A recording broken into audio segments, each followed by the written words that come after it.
नमस्कार बच्चों, last class में अपन ने पीरियोडिक टेबल के बारे में डिस्कस किया था और पीरियोडिक टेबल की ट्रिक वगैरह मैंने आपको पूरी यहाँ पे एक्सप्लेन कर दी थी।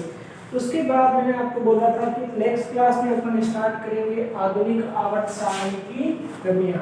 तो अपना टॉपिक क्या है? आधुनिक आवर्त सारणी की कमियां। आधुनिक आवर्त सारणी की कमियां क्या है अपना टॉपिक? कि मॉडर्न जो पीरियोडिक टेबल थी उसमें क्या क्या कमियां रह गई थी, उन सब के बारे में अपन डिस्कस करेंगे। तो पहली कमी क्या हो जाएगी? हाइड्रोजन की पोजीशन हेनरी मोजले भी पूरी ढंग से एक्सप्लेन नहीं कर पाए। तो पहली कमी, हाइड्रोजन की स्थिति निश्चित नहीं है, निश्चित नहीं है क्योंकि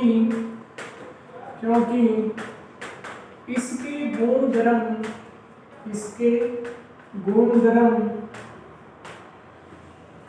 क्षार धातुओं तथा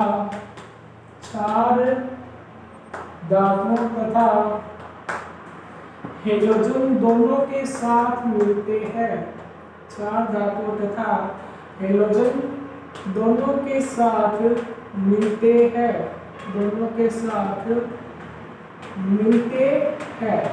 ये हो जाएगी इनकी पहली कमी। इस कारण से हाइड्रोजन को चंचल तत्व भी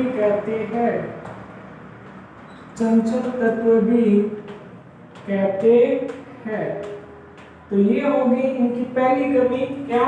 कि हाइड्रोजन की पोजीशन को एक्सप्लेन नहीं कर पाए। और हाइड्रोजन की जब पोजीशन को एक्सप्लेन नहीं कर पाए, क्योंकि उसके जो गुण धर्म थे वो किसके साथ मिल रहे थे? तुम्हारे पास क्षार धातु के साथ भी मिल रहे थे और हेलोजन के साथ भी क्या हो रहे थे? मिल रहे थे। तो पहली कमी हो गई किसकी? आधुनिक आवर्त सारणी की।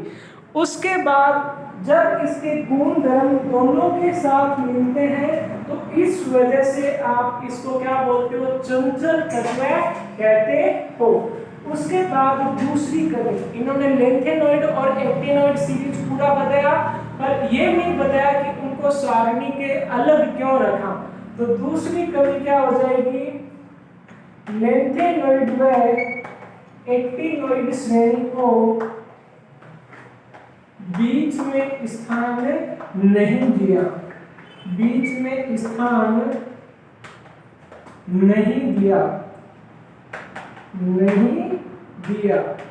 उसके बाद तीसरी कमी क्या थी इनकी?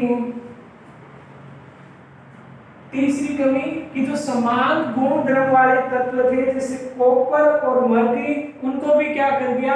अलग अलग। तो तीसरी कमी, समान गुण धर्म वाले तत्वों को भी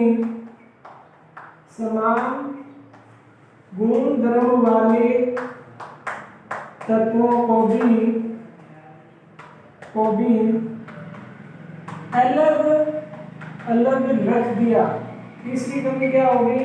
जिनके तत्वों के गुण क्रम समान थे उनको भी क्या कर दिया? इन्होंने अलग अलग रख दिया। एग्जाम्पल के लिए कॉपर एंड मर्क्यूरी, इन दोनों के गुण क्रम एक दूसरे से काफी कुछ मिलते हैं, पर उनको अलग क्यों रखा? ये चीज हेनरी मोजले पूरी ढंग से एक्सप्लेन नहीं कर पाए। तो आधुनिक आवर्त सारणी की कितनी कमियां हो गई थी? 3। पहली कमी कि हाइड्रोजन की स्थिति नहीं बताई। दूसरी कमी, इन्होंने लेंथेनॉइड व एक्टिनॉइड श्रेणी को आवर्त सारणी के बीच में क्यों नहीं रखा, वो भी पूरा ढंग से एक्सप्लेन नहीं कर पाए। तीसरी कमी क्या थी? कि इन्होंने समान गुण धर्म वाले जो तत्व थे उनको अलग अलग क्यों रखा, उसके बारे में भी ये नहीं बता पाए। और उसका एग्जाम्पल क्या हो गया तुम्हारे पास? कॉपर और मर्क्यूरी। तो ये होगी आधुनिक आवर्त सारणी की 3 कमियां। अब जो नेक्स्ट टॉपिक है अपने पास 100 से अधिक आईयूपीएसी नाम वाले तत्वों का नामकरण। तो नेक्स्ट हेडिंग क्या हो जाएगी?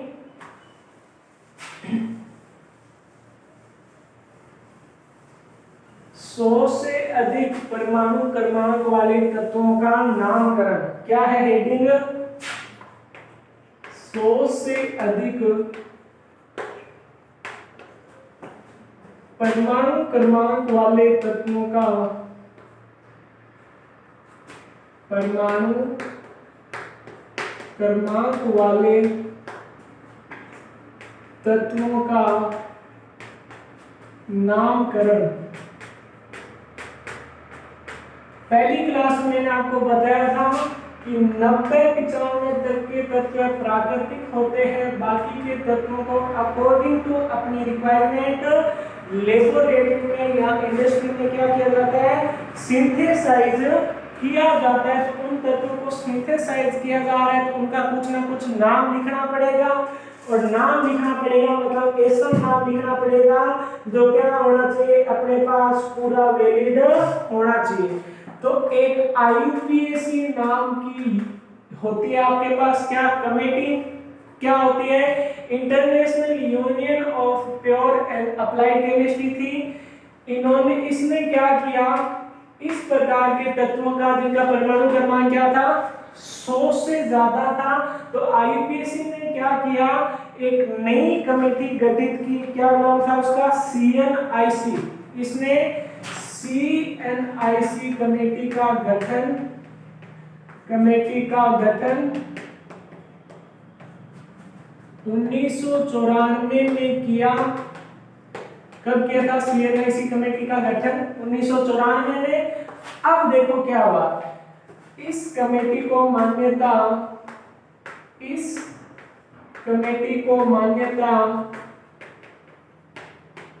1997 में मिली थी। कब मिली थी मान्यता, 1997 में। तो IUPAC ने एक कमेटी बनाई, कौन सी, 1994 में, CNIC, और उस कमेटी को मान्यता कब मिली थी तुम्हारे पास, 1997 में। तो क्या किया, सिंपल थी, IUPAC international union of pure and applied chemistry होती है, उसने तत्वों के नामकरण के लिए अलग कमेटी बना दी ताकि क्या कर सके, अपन 100 से अधिक परमाणु क्रमांक वाले तत्वों को इजीली से याद कर सके या इजीली से उनका नामकरण कर सके। फिर क्या हुआ, इस कमेटी ने अपने 3 नियम बनाए। क्या बनाए, 3 नियम बनाए। पहला क्या कहा कि प्रत्येक तत्व का 3 नाम होने चाहिए IUPAC में लिखते वक्त, और उन तीनों नामों को लिखने के बाद उस तत्व का प्रतीक भी कितने शब्दों में होना चाहिए, 3 शब्दों में। तो पहले नियम, इस कमेटी के नियम क्या थे, प्रत्येक तत्व का नाम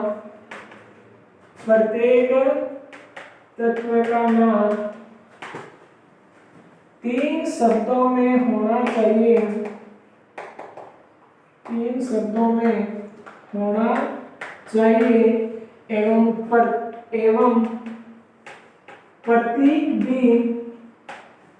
प्रतीक भी 3 शब्दों का होना चाहिए। अब देखो, आप बोलोगे कैसे, जैसे 106 का IUPAC नाम लिख रहे हैं तो 1 का अलग होगा, 0 का अलग होगा और 6 का अलग होगा। तो प्रत्येक तत्व का जो IUPAC नाम लिखेंगे वो 3 शब्दों में होगा कि नहीं होगा। अब 1 का सिंबल अलग मानेंगे, 0 का अलग मानेंगे और 6 का अलग मानेंगे, तो वो चीज क्या करनी है, अपने को अलग अलग लिखनी है। अब चीजों को लिखने के लिए अपने को पता भी होना चाहिए 0 से लेकर 9 तक क्या कुछ होने वर्ड को। तो 0 को बोलेंगे मिल, 1 को एन, 2 को क्या बोलोगे बाई, 3 को ट्राई, 4 को क्वाड, 5 को पेंट बोलोगे, उसके बाद 6 को हेक्स बोलोगे, 7 को सेट बोलोगे, 8 को बोलोगे ऑक्टल, और 9 को बोलोगे ENN। क्या बोलोगे, ENN। तो सीधी सी बात है, 0 से लेकर 9 तक अपने को तत्वों का पता होना चाहिए, सॉरी वर्ड का पता होना चाहिए कि 0 को क्या बोलोगे, 5 को क्या बोलोगे, 9 को क्या बोलोगे। ये तो हो गया पहला नियम। दूसरा नियम, प्रत्येक तत्व का मूल नाम होना चाहिए, मूल नाम होना चाहिए। ये हो गई इसका दूसरा नियम। तीसरा नियम क्या कहता है? नाम लिखने के पश्चात अनुलग्न के रूप में IUM का उपयोग किया जाता है। किसका उपयोग किया जाएगा? IUM का उपयोग किया जाता है। तो 3 नियम थे सिंपल से। पहले का 3 अंक होने चाहिए, फिर तीनों का प्रतीक अलग होना चाहिए। उसके बाद क्या बोल रहे हैं कि प्रत्येक तत्व का मूल नाम लिखना है। उसके बाद नाम लिखने के बाद अनुलग्न के रूप में क्या लिखना चाहिए? IUM का उपयोग किया जाना चाहिए। तो ये हो गए आपके पास सिंपल से पॉइंट किसके लिए? 100 से अधिक जो परमाणु क्रमांक वाले तत्व हैं उनका नामकरण लिखने के। वापस याद दिला दूं, आज अपन ने क्या क्या किया है? पहले अपन ने किया था आधुनिक आवर्त सारणी की कमियां। उसके बाद उसमें अपन ने 3 कमियां पढ़ी थी। पहले हाइड्रोजन की पोजीशन फिक्स नहीं है, क्यों? क्योंकि उसके जो गुणधर्म होते हैं क्षार धातुओं के साथ भी और हेलोजन के साथ भी मिलते हैं। उसके बाद अपन ने दूसरी कमी पढ़ी थी क्या? कि जो अपन सारणी में क्या था तुम्हारे पास? लैंथेनाइड और एक्टिनोइड सीरीज था, उनको आवर्त सारणी के नीचे क्यों रखा उसके बारे में भी हेनरी मोजले ने नहीं बताया। फिर तीसरी कमी क्या थी? समान गुण धर्म वाले तत्वों को भी उन्होंने क्या कर दिया? अलग अलग रख दिया। फिर आता है नया टॉपिक 100 से अधिक परमाणु क्रमांक वाले तत्वों का नामकरण। तो वो क्या नियम होते हैं ये मैंने आपको यहाँ पे एक्सप्लेन कर दिया। क्वेश्चन देखो इसमें किस तरह से पूछे जाएंगे। क्वेश्चन देखो, यदि किसी तत्व का परमाणु क्रमांक 106 हो तो यदि किसी तत्व का परमाणु क्रमांक, क्वेश्चन देखो, यदि किसी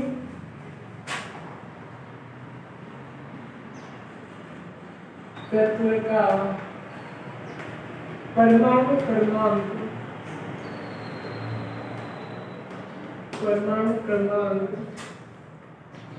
106 हो तो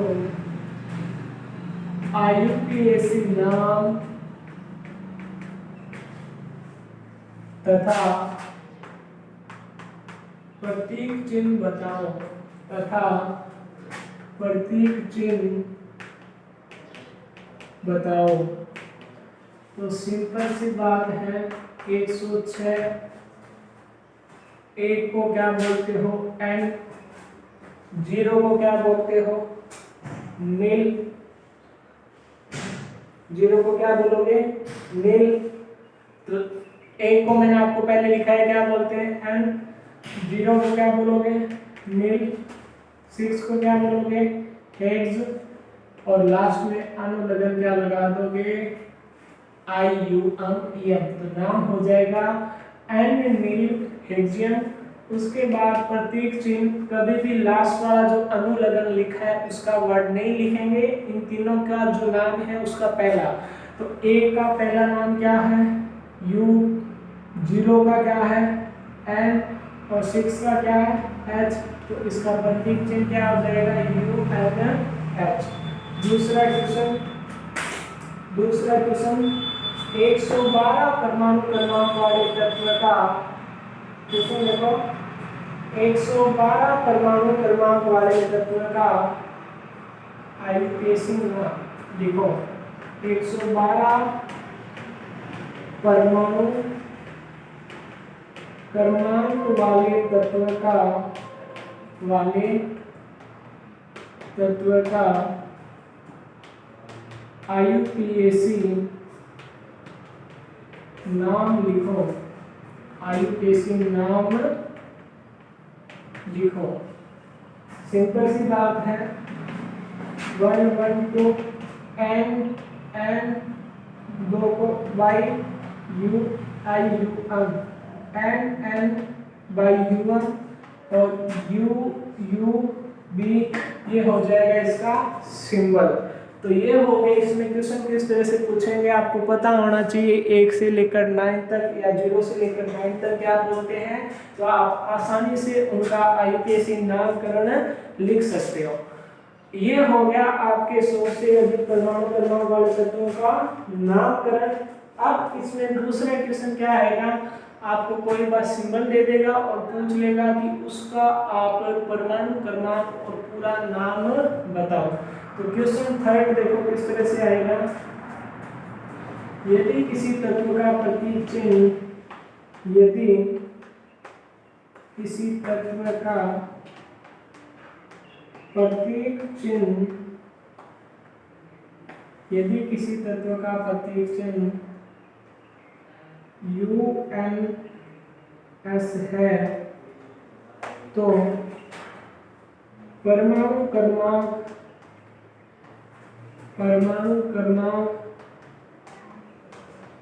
एवं IUPAC नाम लिखो। तो परमाणु क्रमांक और IUPAC नाम लिखो। तो सिंपल सा अपने को दे रखा है उसका प्रतीक चिन्ह क्या, तो प्रतीक चिन्ह दिया है अपने को, बोलो तो US।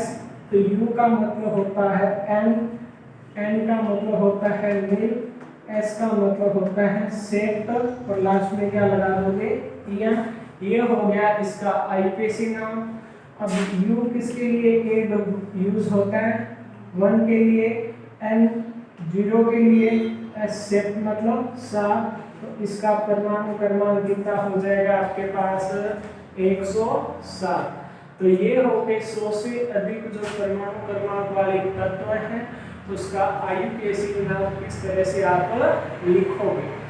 अब देखो, या फिर दूसरा क्वेश्चन किस तरह से पूछेगा कि जो भी आपके पास तत्व दे रखे हैं उन तत्वों का प्रतीक चिन्ह दे देगा। प्रतीक चिन्ह देने के बाद उसमें से आपको पूछ लेगा कि इसका पूरा नाम मतलब IUPAC नाम बताओ और इसका परमाणु क्रमांक बताओ। अब नेक्स्ट इसमें क्वेश्चन किस तरह से आता है, यहाँ तक तो कॉमन सी बात है कि नियम 3 थे, तीनों में आपको बस पता होना चाहिए कि 0 से लेकर 9 तक क्या बोलते हैं, तो आप आसान से उसका IUPAC नाम लिख सकते हो। अब पूछते हैं कई बार कमेटी कब बनी थी, कौन सी कमेटी थी, तो IUPAC ने कमेटी बनाई थी कौन सी, CNIC नाम की कमेटी बनाई थी कि नहीं बनाई थी, बनाई थी CNIC। और कमेटी बनी थी 1994 में और उस कमेटी ने क्या किया था, नामकरण वगैरह 1997 में स्टार्टिंग किया था। और नामकरण के लिए उसने क्या यूज किया था, 3 नियम यूज किए थे। 3 नियम कौन कौन से होते हैं मैं आपको ये बता चुका हूं। अब देखो नेक्स्ट टॉपिक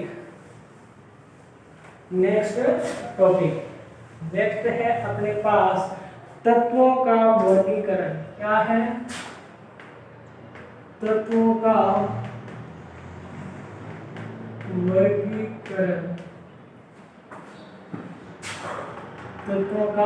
वर्गीकरण।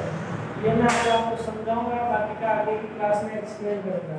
तो देखो पीरियोडिक टेबल मैंने आपको इससे जस्ट पहले की क्लास में बताई थी कि क्या कुछ होती है और इसको कैसे कुछ अपन बनाते हैं, कितने वर्ग वगैरह होते हैं, कितने तत्व होते हैं, क्या परमाणु क्रमांक होता है, क्या परमाणु द्रव्यमान होता है।